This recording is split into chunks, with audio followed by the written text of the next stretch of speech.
Tuhan bersamamu. Dan bersama rohmu. Inilah Injil suci menurut Matius. Dimuliakanlah Tuhan. Pada suatu hari Yesus keluar dari rumah dan duduk di tepi danau. Maka datanglah orang banyak berbondong-bondong lalu mengerumuni dia, sehingga Yesus naik perahu dan duduk di situ, sedangkan orang banyak semuanya berdiri di pantai. Yesus mengajarkan banyak hal kepada mereka dengan memakai perumpamaan-perumpamaan. Ia berkata, ada seorang penabur keluar menaburkan benih. Ketika ia menabur, sebagian benih jatuh di tepi jalan dan burung datang memakannya. Sebagian jatuh di tanah berbatu-batu yang tidak banyak tanahnya. Benih itu segera tumbuh karena tanahnya tipis. Tetapi sesudah matahari terbit, layulah tumbuhan itu dan menjadi kering karena tidak berakar. Sebagian lagi jatuh di semak duri, lalu makin besarlah semak itu dan menghimpitnya sampai mati. Dan sebagian jatuh di tanah yang baik, lalu berbuah, ada yang 100 ganda, ada yang 60 ganda, ada yang 30 ganda. Barang siapa bertelinga untuk mendengar, hendaklah mendengar. Demikianlah sabda Tuhan. Terpujilah Kristus. Saudari-saudara yang dikasihi Tuhan, selamat pagi berkah dalam. Merenungkan bacaan pertama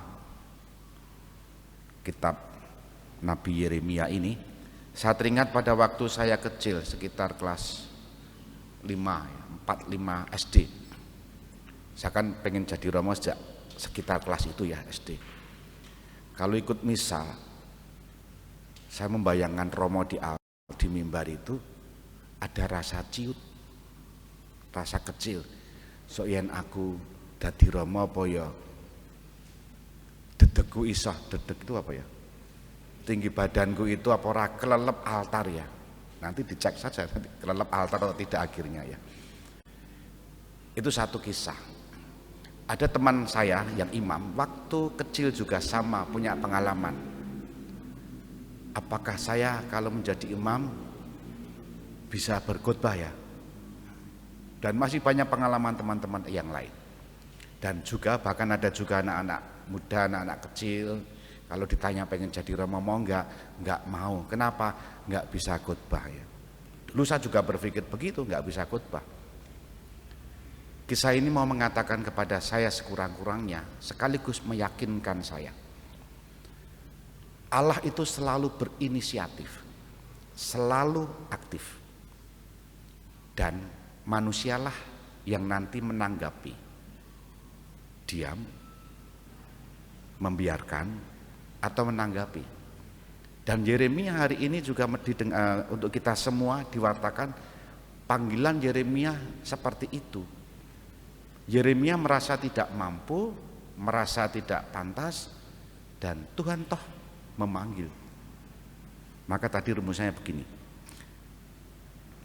Maka aku menjawab, Tuhan Allah, sesungguhnya aku ini tidak pandai berbicara sebab aku masih muda. Ini kan pengalaman Yeremia. Allah tidak peduli. Yang Allah maui adalah bahwa pewartaan sabda Tuhan hendaknya dilakukan oleh Yeremia. Yeremia dipakai, ditunjuk. Dan panggilan itu masih ada sampai sekarang. Tidak harus menjadi imam, tidak harus menjadi suster, dan tidak harus menjadi buder, meskipun itu juga dibutuhkan oleh gereja. Tapi siapapun yang ambil bagian dalam pelayanan pewartaan sabda, menghadirkan kerajaan Allah dengan berbagai macam bentuk, model, cara, itu masih dibutuhkan. Allah masih bekerja. Masalahnya adalah manusianya bagaimana, gitu kan? Dan gambaran manusia yang bagaimana ada dalam bacaan Injil. Kalau hatinya tidak terbuka, ya. Kalau hatinya suam-suam buku, kalau hatinya terbuka, hasilnya juga akan bermacam-macam. Apapun kondisi manusia, inisiatif Allah yang terus-menerus melibatkan manusia itu tidak akan pernah berhenti. Meskipun dalam masa ke masa, generasi ke generasi, ada juga manusia-manusia yang menolak, tetapi ada juga manusia-manusia yang menerima, mengambil bagian dalam perutusan itu. Bagaimana dengan Anda? Kita hening sejenak.